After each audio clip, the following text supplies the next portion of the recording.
ऐश का सामान लाती है बसन, क्या ही खुशी और ऐश का सामान लाती है। हाँ क्या ही खुशी और ऐश का सामान लाती है बसन। ख्वाजा मोइनुद्दीन के घर आ जाती है बसन, ख्वाजा मोइनुद्दीन के घर आ जाती है बसन, ख्वाजा मोइनुद्दीन के घर आ जाती है बसन, ख्वाजा मोइनुद्दीन के घर आ जाती है बसन, ख्वाजा मोइनुद्दीन के घर आ जाती है बसन, ख्वाजा मोइनुद्दीन के घर आ जाती है बसन, ख्वाजा मोइनुद्दीन के घर आ जाती है बसन।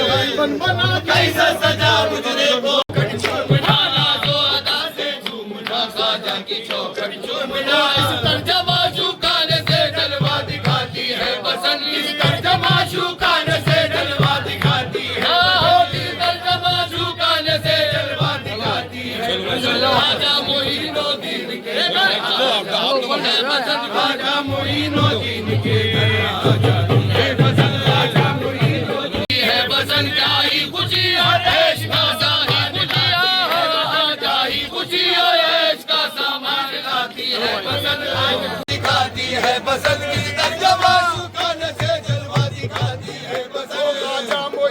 मोइनुद्दीन के घर आ जाती है बसंत ख्वाजा मोइनुद्दीन के। वो ख्वाजा की चौखट झूमना लाजो अदा से झूमना, ख्वाजा की चौखट झूमना खुशी और ऐश का सामान लाती है बसंत, क्या ही खुशी और ऐश का सामान लाती है बसंत, क्या ही खुशी और ऐश का सामान लाती है बसंत ख्वाजा मोइनुद्दीन के घर आ जाती है।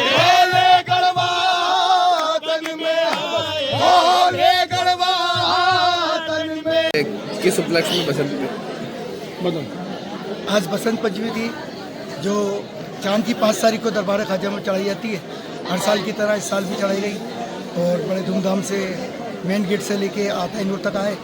और ये सिर्फ असरार हुसैन के ख़ानदान की तरफ से बनाई जाती है अजमेर शरीफ में, और किसी की तरफ से नहीं बनाई जाती। सन 47 से पहले हमारी जो हवेली थी लाखन कोटरी में, वहाँ से आती थी पहले, फिर 47 के बाद से बुलंद दरवाजे से आती है और इस तरह से चढ़े दरबार में चढ़ाते हम लोग।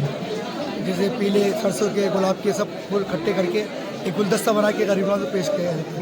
बसंत में क्या पढ़ा जाता है आपकी तरफ? जो बुजुर्ग कलाम लिखे हुए नियाज बेनियाज रहमतुल्लाह अलैह के और अमीर खुसरो के हैं, यहाँ जो खातिम है उनके 2-3 कलाम लिखे, सबके कलाम पढ़ते हुए लाते हैं और यहाँ दरबार में लाके पेश करते हैं। ये परंपरा कितने टाइम से चली आ रही? ये अमीर खुसरो के टाइम से ही चली आ रही है, क्योंकि अमीर खुसरो जब उनके भांजे का विशाल हो गया था तो आप लोग गुजरे में जाके बैठ गए थे।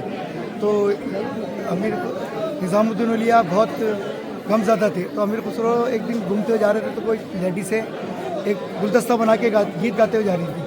तो उन्होंने पूछा क्या चीज़ है ये, तो उन्होंने बोला कि हम हमारे गुरु को बनाने जा रहे हैं। तो अमीर खुसरो ने सोचा कि मैं भी, मेरे पीर बहुत दिन से दुख है, तो गुलदस्ता बनाया जाए। तो गुलदस्ता बना के जैसे अमीर खुसरो के गुजरे में गए तो अब एकदम हंस दिए। जब से ही परंपरा चली आ रही है। ये यहाँ पर परंपरा किसकी ओर से निभाई जाती है? ये असरार हुसैन जो शाही कवाल है उनके ख़ानदान की तरफ से, पहले हमारे दादा थे इकराम हुसैन, फिर तसद्दुक़ हुसैन, मतलब इस तरह से पीढ़ी दर पीढ़ी चली आ रही है। आपका नाम बताइए। मेरा नाम अख्तर हुसैन शाही कवाल। देखिए, बसंत की रस्म एक ये परंपरा रही है। सिलसिले की तमाम जो खानकाएँ हैं, बारगाहें हैं, वहाँ पर बसंत की रस्म अदा की जाती है। और ये बसंत की रस्म हमारे हिंदू हजरात जो मनाते हैं, सेम उसी अदब व अदाब के साथ, उसी एहतराम के साथ इस गरीब नवाज की बारगाह में भी ये रस्म अदा की गई है।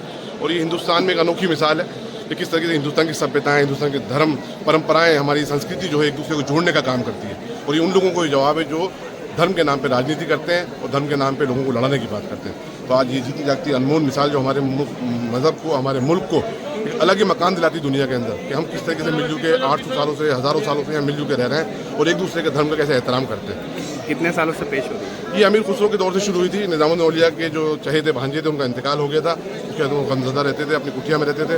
तो अमीर खुसरो एक किसी दौरे से वापस आ रहे थे, तो उन्होंने हिंदू हजरात को ये बसंत की गीत गाते हुए, बसंत के फूल ले जाते हुए देखा। तो उन्होंने पूछा भाई क्या माजरा है, तो उन्होंने कहा आज बसंत का उत्सव है और हमारे आराध्य को हम खुश करने के लिए बसंत के फूल लेके जा रहे हैं। तो उन्होंने भी वहीं पर ही बसंत के गीत लिखे और अमीर खुसरो की बारगाह में पेश हुए और वहाँ बसंत के गीत गाए। जैसे ही उनका आवाज़, अमीर खुसरो की आवाज़ जो निज़ामुद्दीन औलिया के कानों में पड़ी तो वो गेट खोल के बाहर आए और उनको गले लगा लिया। जब से ये तमाम खानकाहों पे चिश्ती सिलसिले की ये रस्म अदा की जाती है।